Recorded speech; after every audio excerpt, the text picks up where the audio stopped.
Kovai global pathways பள்ளியில் 13 கோடி ரூபாய் மதிப்பீட்டில் பிளின் விளையாட்டு அரங்கம் திறப்பு.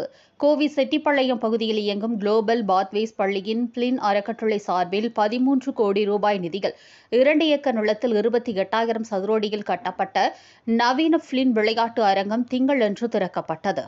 இந்த அரங்கத்தை நிகழ்வின் சிறப்பு விருந்தினராக பங்கேற்ற இந்திய கூடைப்பந்து மகளிர் அணியின் முன்னாள் தலைவர் அனிதா பால்துரை கௌரவ விருந்தினராக கலந்து கொண்டு 5 முறை தேசிய கூடைப்பந்து சாம்பியன் பட்டம் வென்ற சுகவனேஸ்வர் பிளின் அறக்கட்டளை பிரதிநிதி TM ஏக்கின், குளோபல் பாத்வேஸ் பள்ளி நிர்வாக அரங்காவலர் கமலா ஷாக்கா, பள்ளி முதல்வர் லதா, பள்ளியின் ஆலோசகர் மற்றும் குமரகுரு கல்வி நிறுவனங்களின் தலைவர் சங்கர் வானவராயர் மற்றும் பலர் முன்னிலையில் துவக்கி வைத்தார்.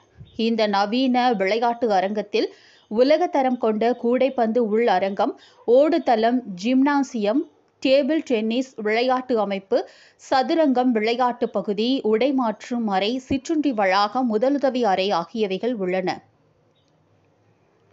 சாதாரண குடும்பங்களைச் சேர்ந்த முதல் தலைமுறை கல்வி கற்கும் குழந்தைகளுக்கும் சிறந்த கல்வியை வழங்க வேண்டும் என்ற நோக்குடன் குளோபல் பாத்வேஸ் பள்ளி 2009 வில்லேஜ் கம்யூனிட்டி ஃபவுண்டேஷன் எனும் அமைப்பு மூலம் கனடா நாட்டைச் சேர்ந்த தெரசா மெஸ்கி என்பவரால் நிறுவப்பட்டது. இதற்கு அந்நாடு கல்வியாளர்கள் பார்பரா ஜெய்பாட்ஸ் மற்றும் பார்பரா கல்பிரேத் ஆதரவளித்துள்ளனர். இந்த பள்ளியின் நோக்கம் பற்றி அறிந்த ஆஸ்திரேலிய நாட்டைச் சேர்ந்த வழக்கறிஞரும் கல்வி சமூக முன்னேற்றத்திற்கு நிதியை திரளாக கொடுக்கும் குணம் படைத்த டாக்டர் வின்சென்ட் ஜான் ஆடம்ஸ் பிளின் என்பவர் இந்த பள்ளிக்கு பெருமளவில் நிதி உதவி செய்துள்ளார். அவர் தனது அறக்கட்டளை மூலம் இப்பள்ளியில் சிறந்த விளையாட்டு அரங்க வளாகம் உருவாக தேவையான நிதியை வழங்க விருப்பமும் தெரிவித்திருந்தார்.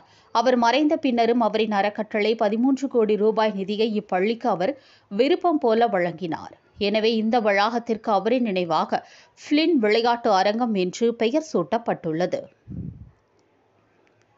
இந்நிகழ்வில் சிறப்பு விருந்தினர் அனிதா பால்துரை பேசுகையில், கல்விக்கும் விளையாட்டிற்கும் உரிய அங்கீகாரம் அளிக்கும் பள்ளிக்கூடத்தில் இப்படிப்பட்ட ஒரு விளையாட்டு அரங்கத்தை துவக்கி வைத்ததில் மிகவும் மகிழ்ச்சி என்றார். நிச்சயமாக இந்த விளையாட்டு வளாகத்தில் திறமையான விளையாட்டு வீரர்கள் உருவாகி இப்பள்ளிக்கும் நாட்டிற்கும் பெருமை சேர்ப்பார்கள் என்றும் அவர் நம்பிக்கை தெரிவித்தார்.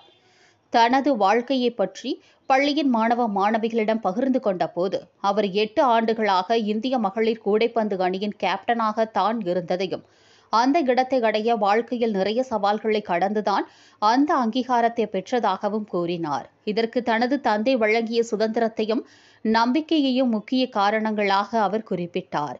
விளையாட்டுத் துறையில் சாதிக்க வேண்டும் என்ற தன்னுடைய கனவில் 1 முறை அல்ல 3 முறை மிக பெரும் காயங்கள் ஏற்பட்டுள்ளது என்று கூறிய அவர், ஒவ்வொரு முறையும் தனது தந்தை கொடுத்த ஊக்கத்தினால் அந்த காயத்திலிருந்து மீண்டு வந்து மறுபடியும் இந்த துறையில் வெற்றியை அடைந்ததாகவும் குறிப்பிட்டார். ஸ்போர்ட்ஸ் என்பது நமக்கு எதிரே வரக்கூடிய சவால்களை எப்படி எதிர்கொள்வது, சரியான முடிவுகளை எப்படி எடுப்பது, ஒரு முறை கீழே விழுந்தால் துணிவுடன் எப்படி மீண்டும் எழுவது, நேரத்தை எப்படி பயனுள்ளதாக பயன்படுத்துவது என்பதை உணர்த்தும் என்று கூறிய அவர், ஸ்போர்ட்ஸ் துறையில் ஈடுபடும் மாணவர்கள் கடின உழைப்பு, கூட்டு முயற்சி, ஒழுக்கம் இவை மூன்றினுடைய மதிப்பு என்ன என்பதை சிறுவயதிலிருந்து கற்றுக்கொள்ள ஒரு நல்ல வாய்ப்பை வழங்கும் என்றும் கூறினார். ஸ்போர்ட்ஸ் என்பது பெண்களுக்கு உகந்ததல்ல என்று பேசப்பட்ட காலத்தில் சமுதாயத்தில் இருந்து வந்துதான் ஒரு பெண் என்பவள் குடும்பத்தையும் தனது கனவையும் சமமாக பார்த்து கொள்ள முடியும் என்பதை நிரூபித்ததற்கு தன் குடும்பம் கொடுத்த ஆதரவு, நம்பிக்கை, ஊக்கம் ஆகியவை முக்கிய காரணம் என்றார்.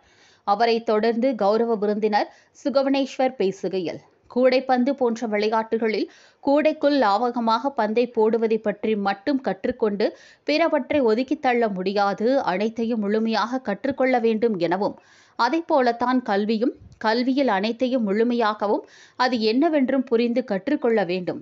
இப்படிப்பட்ட ஒரு பக்குவத்தை ஸ்போர்ட்ஸ் கற்றுக் கொடுக்கும். ஸ்போர்ட்ஸ் என்பது அதையும் தாண்டி தோல்வியை எதிர்கொள்ளும் சக்தியை ஒரு விளையாட்டு வீரருக்கு கொடுக்கும் என்றார்.